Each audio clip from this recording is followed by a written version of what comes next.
Gracias. Muchas gracias por la invitación de Fernando, el comité organizador también, Jenny, Rodrigo. Y vamos a empezar a hablar sobre la neurografía por resonancia de los plexos braquial y lumbosacro. ¿Okay? Esse é um tema muito novo,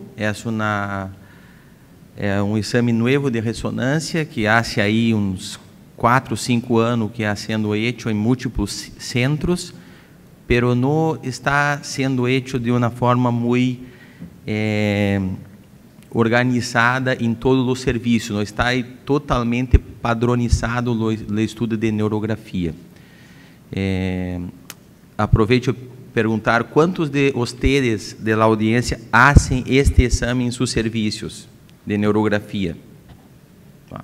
Bueno, então vamos trocar uma experiência. O diagnóstico de los nervos historicamente utilizam estudo de eletrofisiologia, avaliação clínica e também el exame neurológico.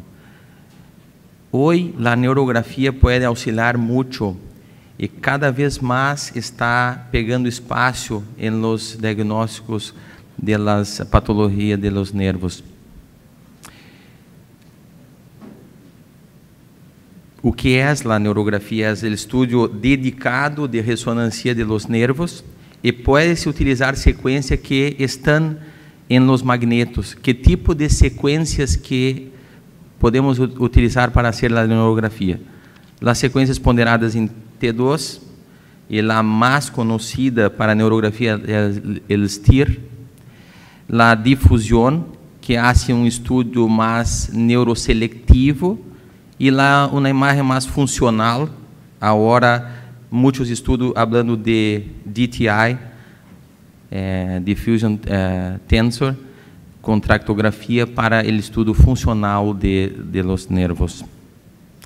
E as indicações em los plexos braquial e lumbosacro, as radiculopatias, as neuropatias, a avaliação pós-operatória, os pacientes com dolor, pero que não se sabe a origem, os pacientes que têm que fazer alguma intervenção para o dolor e tem múltiplas estenoses foraminales, múltiplas degenerações da coluna. Então, o exame de neurografia pode ajudar em muitos casos mais difíceis nos plexos braquial e lumbosacral.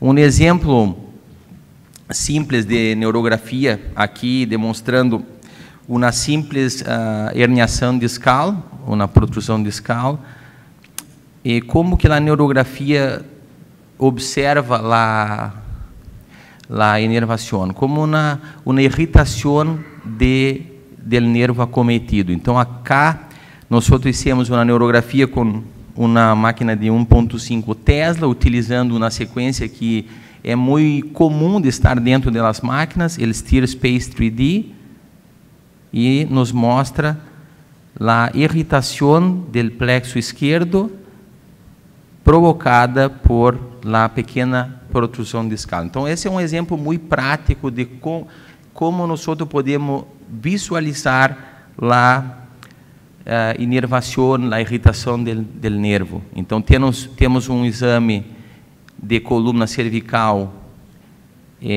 convencional e podemos agregar um estudo de neurografia do plexo braquial para ver a imagem da dolor. Acá, nós temos uma imagem de neurografia utilizando também STIR Space 3D com 3 Tesla e a comparação com uma máquina muito bem regulada de 1.5. Então, se tem as antenas, as bobinas específicas, se tem um magneto bueno, puedes fazer com 1.5 Tesla, ok? Puedes fazer com 1.5 Tesla, não há problema. Acá um exemplo de uma sequência nova de GE, que se chama IDEAL, uma sequência que também pode ser usada, ela é uma sequência ponderada em T2, pero tiene una supresión de grasa muy homogénea, entonces puede también mostrar o estudo de los plexos. E se temos um magneto de 3 Teslas muito bueno, mas novo, bom, aí a imagem é espetacular. Aqui uma imagem também utilizando o STIR 3D. Nós podemos ver uma radiculopatia do nervo femoral aqui, muito bonita. A imagem do nervo vem muito forte, porque o 3T te dá ali esta condição. Então, em relação à física por trás da imagem,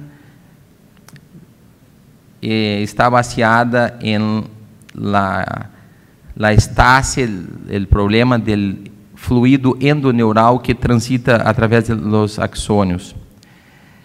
E por este distúrbio do fluido do nervo patológico, nós podemos utilizar a diffusion weighted imaging para ver os nervos.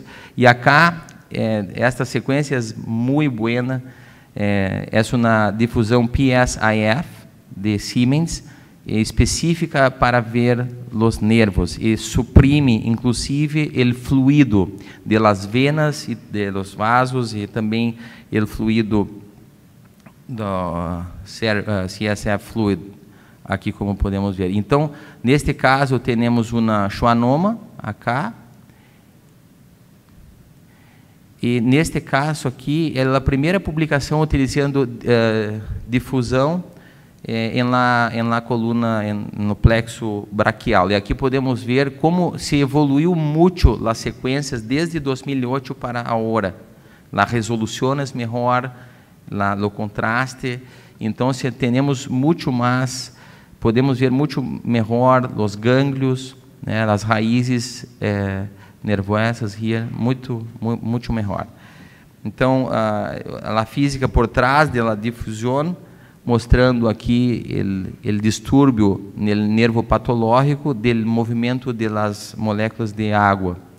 Então, causando um aumento da difusão do nervo. Esse estudo é muito interessante, em 2009, ele introduziu DTI, aquela imagem que nós vimos previamente, pero as imagens com pouca resolução espacial. Esse estudo do ano seguinte, 2010, muito interessante, também publicado no New England Journal of Medicine, e uma publicação entre pesquisadores de Japão e Netherlands, e que mostraram a comparação de um estudo utilizando esta sequência específica para a visualização de nervo, neste caso, utilizando a DWIBS, Diffusion Weighted, DWIBS, para que se hace a difusão do corpo inteiro. Então, podemos ver em voluntário normal aqui la spinal cord, os plexos, e em um paciente com polineuroradiculopatia desminizante crônica, CIDP, esse paciente tem inflamação e desminação crônica de los nervos. Então, se mira os plexos braquial acá, como estão espessados, lombosacro, o nervo ciático, bilateralmente, os nervos tibiales.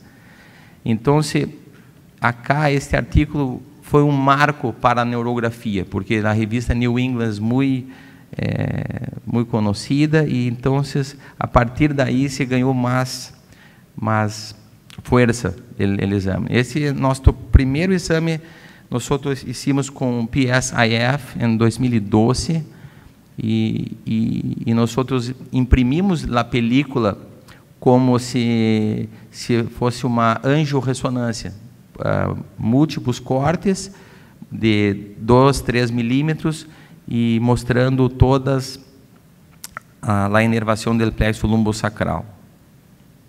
E como que hace o reporte da neurografia? O que tem que ver no estudo? não é tão difícil. Tem que saber a anatomia dos nervos, e para isso muitas vezes se utiliza os softwares que têm os aplicativos de anatomia. Tem aí um que é espetacular, que é Anatomy Complete, que é muito bueno. E com estes aplicativos e mirando para as imagens, pode comparar os nervos bilateralmente, o tamanho, a morfologia, o sinal, se está aumentado, se está reduzido, a espessura de los nervos, e também medir os gânglios também. Okay, então, aqui 2 exemplos de neurografias normais, do plexo lumbosacral e do plexo braquial. Acá uma comparação em um paciente com trauma também é utilizado para ver as avulsões de los nervos, e aqui os gânglios, uma avulsão completa do nervo el sexto, acá, e uma meningocele no local onde se retraiu o nervo. E acá, uma imagem com a difusão PSIF, que é a mais específica, mostrando, então, a retração dos gânglios de C6, que está acá, e C7, em comparação com outro lado. Então, sempre comparando os 2 lados, mirando os softwares anatômicos, assim que se interpreta a neurografia. E que vamos a procurar, que patologias vamos a estudar com a neurografia. Estas são mais raras, Guillain-Barré Syndrome, CIDP, e mostram o espessamento das raízes nervosas periféricas, após a saída do canal. CIDP é um Guillain-Barré crônico, e quando ele Guillain-Barré se cronifica, também o aspecto das raízes periféricas é muito similar. As neuropatias metabólicas, neuropatias diabéticas, Charcot-Marie-Tooth, podem também aumentar as raízes, as neuropatias vasculares, lesões de neurônios motores, e a mais comum que nós vamos ver é o estudo da radiculopatia compressiva ou a radiculopatia inflamatória provocada por alguma ruptura de anel fibroso ou alguma outra inflamação. E isso ajuda muito a cirurgia minimamente invasiva, os procedimentos minimamente invasivos para dolor. Okay. Aqui um exemplo de uma hérnia um pouco difícil de se visualizar na ressonância de rotina, pero pós-contraste nós vemos a hérnia, e acá um pedido separado de neurografia mostrando a radiculopatia, o nervo inflamado, muito espessado. E acá um dos aplicativos que utilizamos para comparar o trajeto de dolor com a raiz acometida, que é muito fácil de ter esse aplicativo. Então, temos nos iPhones e interpretamos em conjunto com isso. Esse paciente também realizou na eletromiografia, que confirmou as alterações. Então, se você tem um neurologista que faz a eletromiografia para trabalhar em conjunto, neste princípio do método, é muito bueno também. Aqui outro caso de uma hérnia foraminal, e que nós estamos vendo acá a hérnia e também a inflamação da raiz nervosa. Às vezes temos um paciente com muitos sintomas, muito dolor, procuramos por alguma compressão, neste caso na radiculopatia da raiz de L3, e uma suspeita de uma pequena ruptura do anel fibroso acá na rotina, ressonância de coluna de rotina, e a neurografia confirma o achado e mostra a raiz de L3 espessada e mais hiperintensa também. Neste outro caso, temos um pós-operatório. O paciente tem uma radiculopatia esquerda e se suspeita de fibrose. O paciente tem fibrose na rotina, e a neurografia da cadeira para estudo do plexo lombosacral, demonstra aqui uma denervação de musculatura paravertebral e demonstra cá a radiculopatia da raiz de L5 com a sequência STIR Space 3D, tá? Em comparação com a raiz de L5 do outro lado. Então, mira.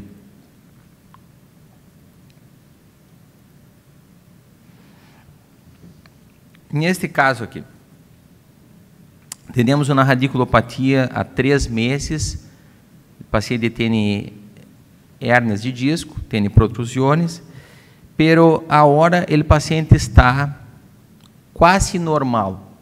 Ainda permanecem as hérnias, pero não tem mais sintomas, está muito melhor. Tem alguma dolor lombar. A neurografia é normal. Então, como que explica isso? Tem protrusões, tem compressão, pero os nervos estão normais. Isso é a fisiologia da dolor. Então, se na fase aguda da compressão, os nervos vão estar mais espessados, mais inflamados, com mais retenção de líquido. Também pelo processo inflamatório da hérnia, que se acompanha do tecido de reparação.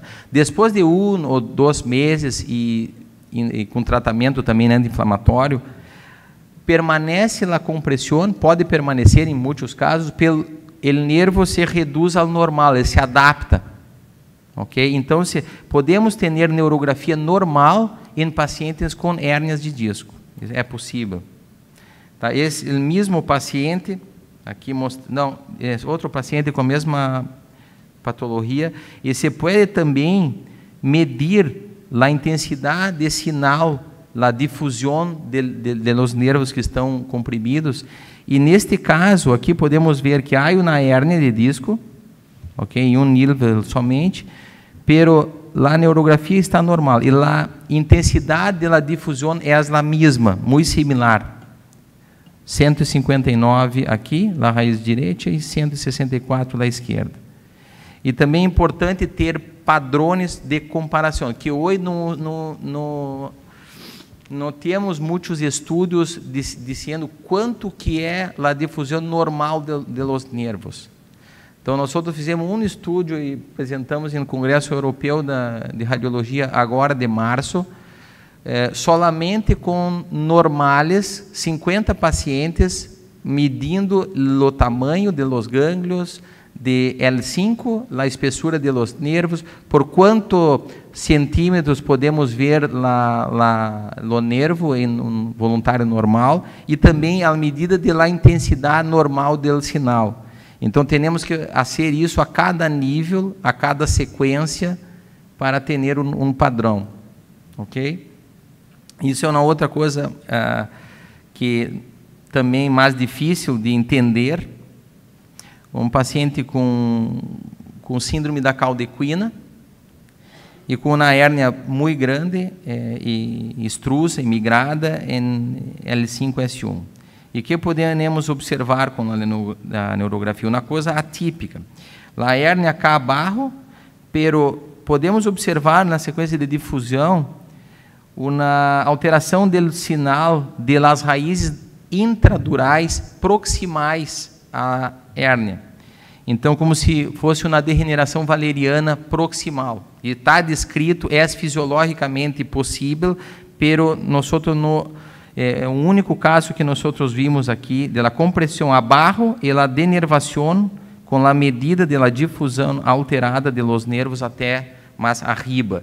Então, é uma coisa nova isso, de poder visualizar a difusão das raízes intradurais proximais, mais craniais à alteração. Aqui é um paciente com neuropatia diabética, tem radiculopatia clínica, tem eletroneuromiografia alterada, pero não tem hérnias de disco, não tem compressão. E aí esse caso fica muitas vezes, não se sabe o que fazer com esse paciente. Com esse exame, nós só podemos dizer, há uma inflamação do plexo direito sem nenhuma compressão. Então, provavelmente é uma neuropatia inflamatória e o paciente tem diabetes, pode ser, então, a neuropatia metabólica. Aqui um outro caso, uma coluna praticamente normal, não havia nada, um pequeno hemangioma aqui, e um paciente com muita clínica de radiculopatia de la raiz de L3. E a neurografia aqui, comparando com o outro lado, mostra a radiculopatia sem compressão. No compressão, no ruptura de anel fibroso. Então, se uma radiculopatia inflamatória primária, é uma plexopatia inflamatória. E acá, sendo também um STIR 3D spacing da cadeira, nós podemos ver lá o nervo espessado acá e a denervação resultante dessa alteração. Por exemplo, acá, este ventre muscular da cadeira e aqui a musculatura adutora. Então, com um hipersinal, o reflexo da alteração do nervo. Então, o exame pode ver o nervo e também pode ver a inervação motora de los músculos que estamos vendo. Há um estudo muito interessante feito com conejos que se seccionaram os nervos ciáticos de los conejos e depois de alguns dias se realizaram STIR e difusão e também eletromiografia. E a denervação é mais precoce, visualizada por la ressonância do que os estudos eletromiográficos. Então, é muito sensível para ver isto. Então, aqui um outro exemplo, um paciente com fibrose pós-operatória, L5-S1, tem fibrose, e há uma radiculopatia aqui, iniciando na raiz de S1 e se estendendo ao nervo ciático acá, ok? E aqui, nós podemos ver, na perna esquerda, acá, o hipersinal da zona do nervo ciático. Então, nós estamos vendo o nervo alterado e também o resultado da denervação. Há um outro artigo muito interessante mostrando os mapas musculares de denervação. Então, se nós queremos interpretar as neurografias, é importante ver os mapas. Acá é muito fácil, esse artigo aqui, o mapa do nervo femoral, o obturador, o nervo ciático, o nervo tibial e o nervo peroneiro, ok? Acá um outro caso, número 9, é um pós-operatório, L5-S1, que nós estamos vendo acá.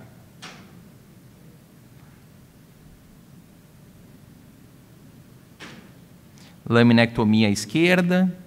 Como está a raiz de S1? Está muito espessada em relação à raiz direita. E a neurografia mostra que está com hipersinal, então está com irritação. Então, é uma radiculopatia permanente. Então, há uma fibrose que é encased da raiz de S1, pero é uma fibrose que é significativa, porque nós podemos ter fibroses sem nenhuma alteração clínica. Pode ter um pouco de fibrose no exame pós-operatório e não há alteração clínica, é normal. Pero há algumas fibroses que causam um distúrbio da vascularização do nervo e podem. Então, é uma dúvida clínica isto. E lá, exame de neurografia pode ajudar nesta dúvida clínica. Outra dúvida clínica, que estamos observando acá. E isso é muito comum, os cistos de bainha de los nervos, os cistos de Tarlov. É muito comum e a grande maioria é totalmente assintomático, mais de 99%. Pero, em alguns casos, há reportes que estes cistos podem causar alguma compressão de los nervos, especialmente se são muito grandes ou se causam alguma compressão com a estrutura óssea. É raro, pero está publicado. Então, muitas vezes, os neurocirurgianos, especialmente, querem ter certeza que não é sintomático, porque querem operar isso. Então, clinicamente, é difícil de saber se são esses os causadores do problema. Então, se nós podemos fazer a neurografia e mostrar-los que os nervos não estão alterados aqui, mesmo no trajeto dos problemas das cistos de Tarlov. Então, é uma outra dúvida clínica que o exame pode ajudar muito. Um outro caso, aqui mostrando uma fibrose, ok? A raiz muito espessada, pero a medida da intensidade de sinal de los nervos são normais, não há radiculopatia nesta fibrose acá, a neurografia é normal. Então, se tem dolor, provavelmente é do nível arriba, não é ou se a dolor é localizada, simplesmente é uma dolor biomecânica e não uma dolor neuropática, vamos dizer assim.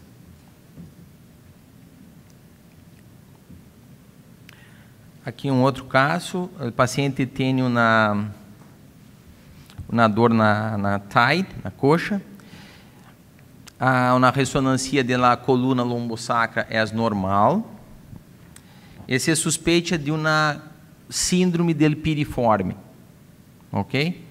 Que não é fácil fazer o diagnóstico por imagem do síndrome del piriforme, é difícil. Há muitos artigos sugerindo que a dimensão do piriforme pode ajudar se o piriforme é muito grande de um lado em comparação com o outro, pero isto clinicamente não está comprovado que é bueno, ok? Então, a neurografia pode ajudar nós a ver a síndrome do piriforme. Acá um exemplo. Nós estamos observando aqui o nervo ciático, que é composto predominantemente por L5 e S1, está muito espessado e com sinal aumentado em comparação com o outro lado. Por esta alteração, empieza na topografia del piriforme. Não se observa tal alteração em las raízes de S1 ou L5. Então, provavelmente há uma compressão ao nível do piriforme. Okay? Isso não está testado, a acurácia, os parâmetros de sensibilidade ou especificidade da neurografia para o piriforme, pero provavelmente vai funcionar muito bem. Aqui um outro exemplo, quando nós queremos fazer um planejamento cirúrgico das lesões de los nervos, as lesões expansivas, por exemplo, os neuromas, e fazer o diagnóstico diferencial. Então, acá, um exame de rotina com contraste, mostrando uma impregnação, uma lesão expansiva pequena, e lá a neurografia mostrando, acá, uma neurografia com PSIF, com difusão, mostrando a origem do neuroma da raiz da caldequina. Então, essa sequência pode ajudar-nos a visualizar melhor. Ok? Aqui há um estudo com 3 Tesla, mostrando um paciente com neurofibromatose. Bom, aí é muito mais visível as alterações.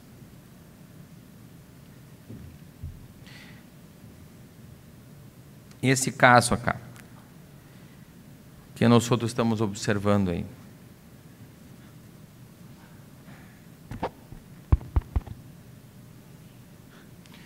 Então, na chica de 30 anos,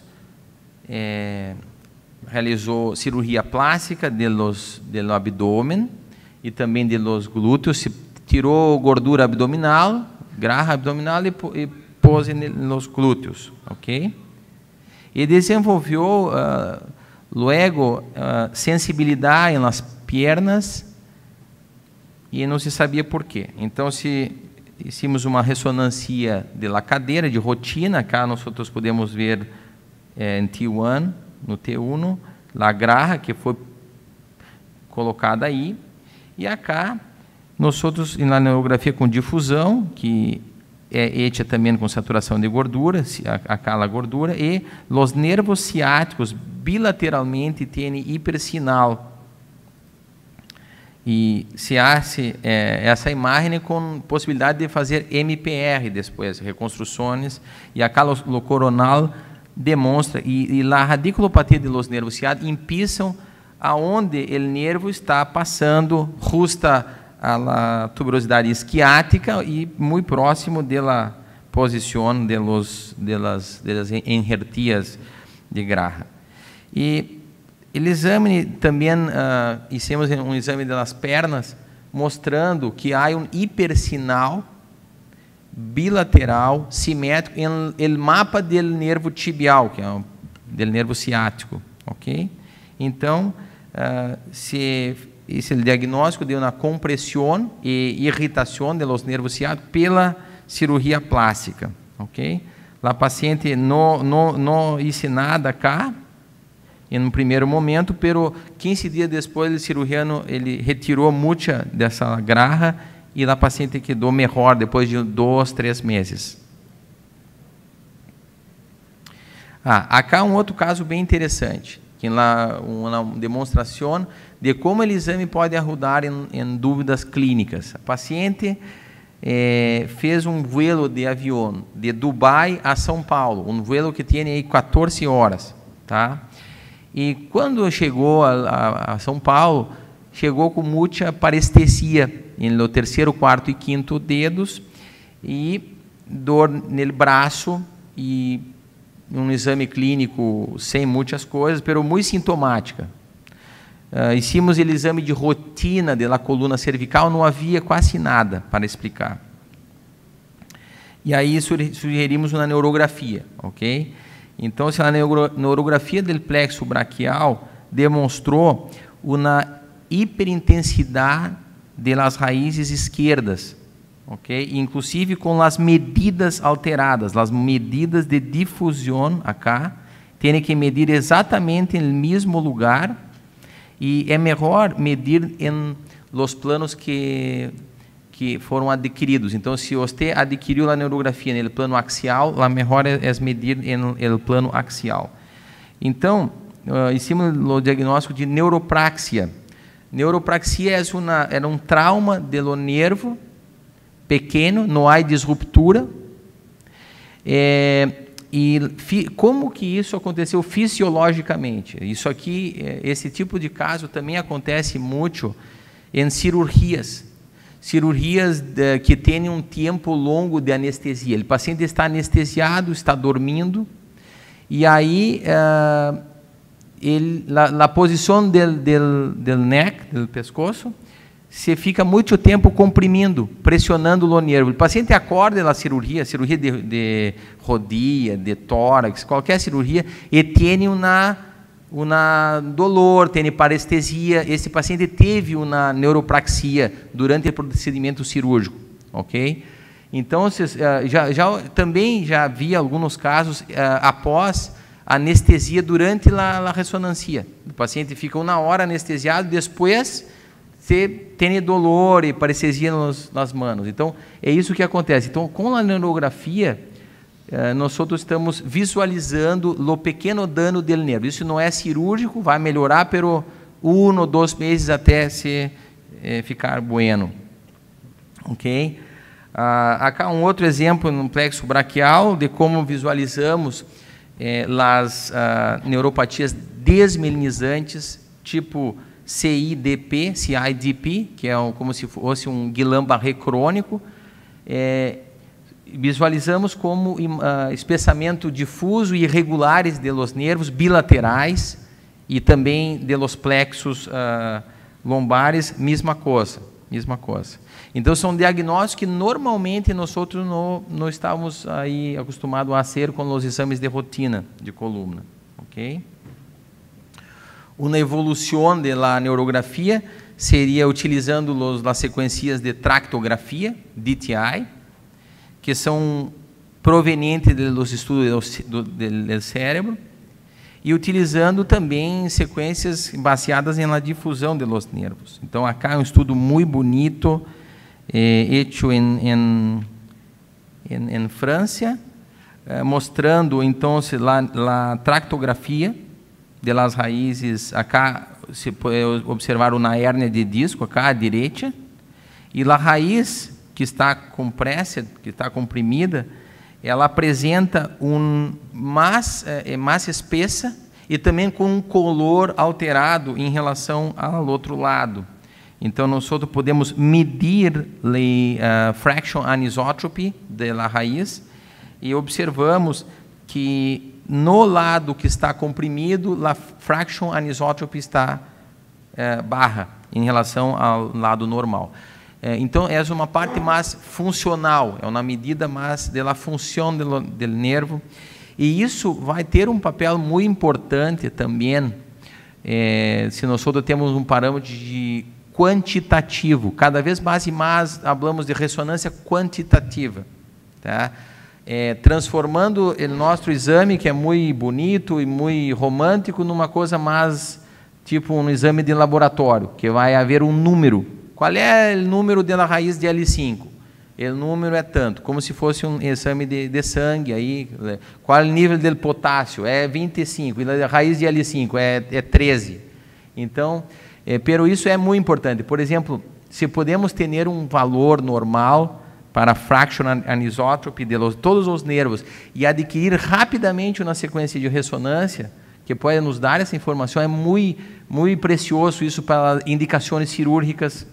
Nós podemos utilizar métodos mais objetivos para indicar uma cirurgia ou a reintervenção ou cirurgia minimamente invasiva, ok? Então, muito interessante a fraction anisotropy. Nos nervos, por exemplo, periféricos. Hoje não vamos falar de los nervos periféricos, mas há muita neurografia que pode ser hecha de los nervos periféricos. Nervo mediano, nervo ulnar, nervo pudendo.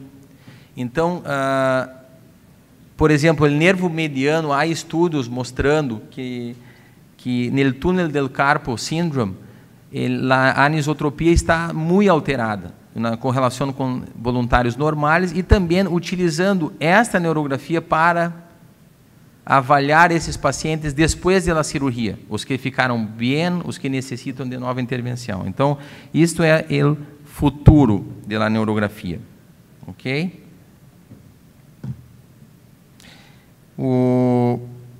Vocês têm alguma pergunta antes dos últimos slides? A gente pode falar alguma... Há alguma pergunta?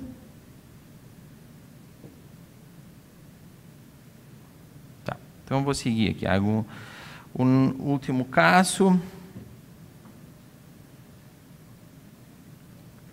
Na coluna, paciente com dolor e radiculopatia, o exame da coluna praticamente normal, havia uma fusão aqui parcial congênita, pero não era muito, não havia estenose, a corda estava normal, canal normal. E o estudo eletromiográfico estava com dúvida, não sabia o que poderia ser. A ressonância com neurografia demonstrou hiperintensidade das raízes do plexo esquerdo. Então, baseado nisso, e não havia nenhuma compressão, baseada na clínica, se chegou ao diagnóstico de Inflammatory Idiopathic Plexopathy, ou que se chama Síndrome de Parsonage-Turner. Ok? Bom, aqui para finalizar, nós estamos organizando aí um site que vai ser informativo para a descrição das neurografias e como pedi-las, pero não está publicado ainda. Nós estamos fazendo, inclusive, junto do Colégio Brasileiro de Radiologia, pero nós gostaríamos de envolver outras sociedades, mas coisas latino-americanas, que são muito mais parecidas. Então, neste website, nós teríamos como padronização de los exames, como pedir uma neurografia, quais os protocolos, e também cada sociedade sugerência de como deve cobrá-la de los pagadores, porque isso está muito confuso. Como nós fazemos isso hoje? Como nós fazemos no meu estado e também em São Paulo. Os plexos estão dentro do hall de procedimentos que são aceptos.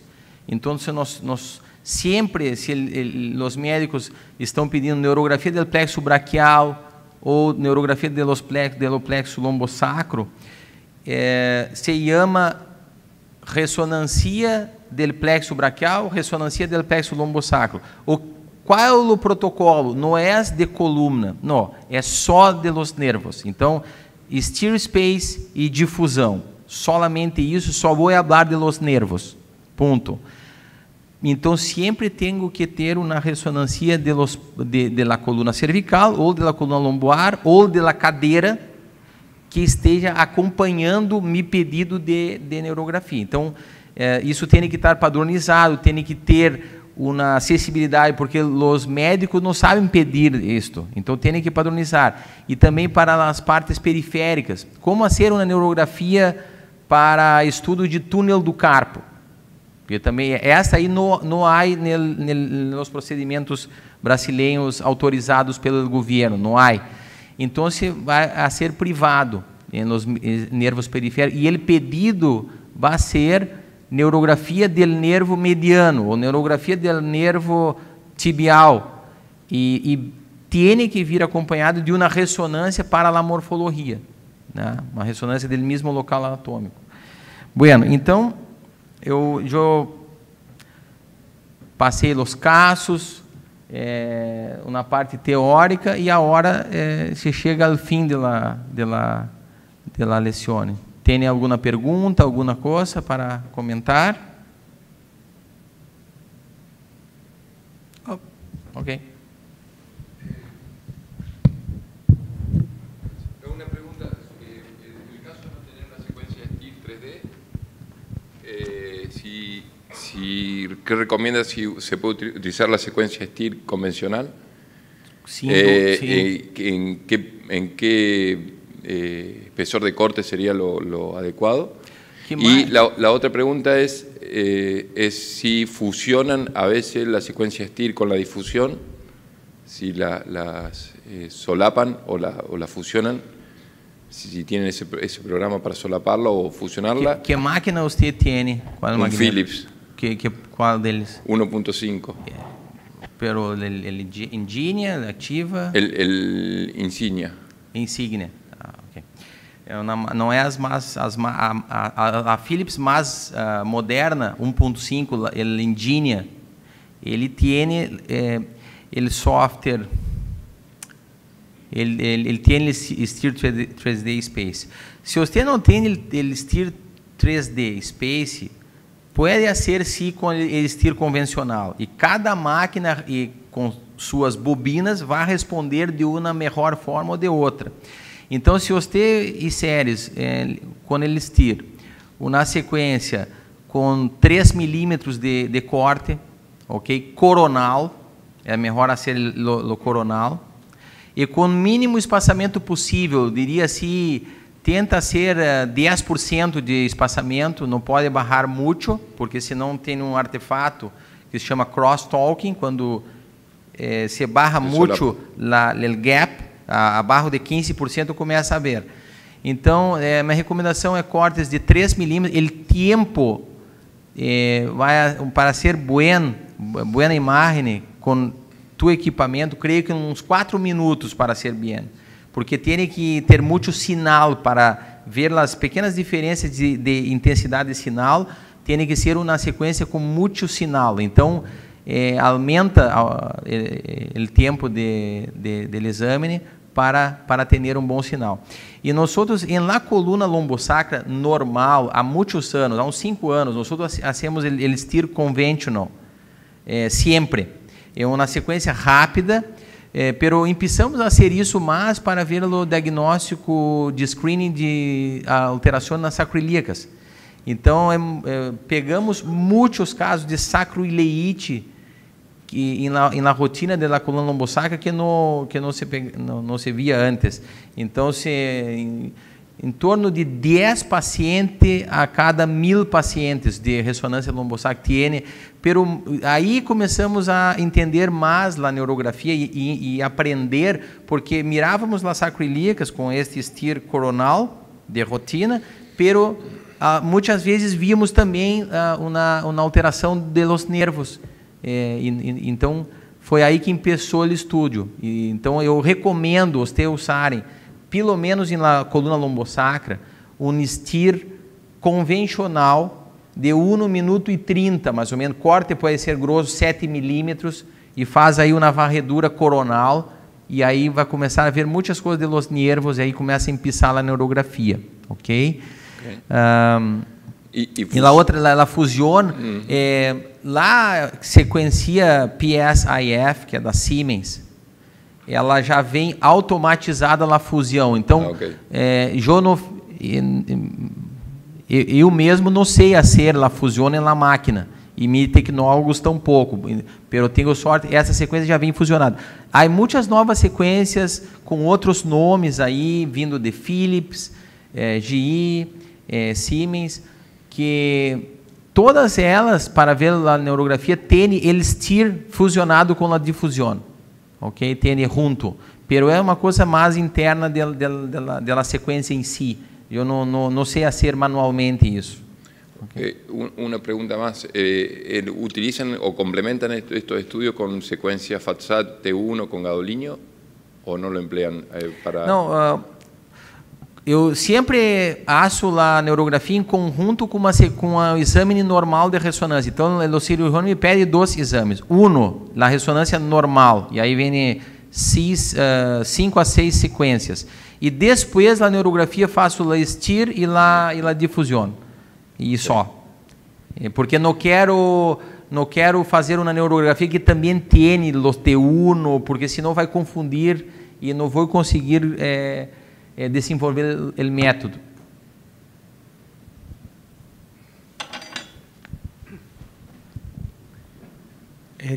Gracias, Marcelo. No, mi comentario estaba muy del lado tuyo. Es el tema de plejo lumbar, es el dolor de origen neurogénico, si está la raíz o no la que está produciendo el dolor, y obviamente la neurografía nos va aportando, como lo mostraste de bien, el posible origen de un nervio irritado, inflamado, comprimido, etcétera. Y hemos estado aumentando en los protocolos secuencias en columna, como el STIR, o en sagital para ver carillas, o en coronal para ver todo el anillo pélvico, incluyendo las articulaciones sacroiliacas por el problema de la sacroileitis, el 10% del dolor lumbar pélvico inflamatorio del que tú hablabas.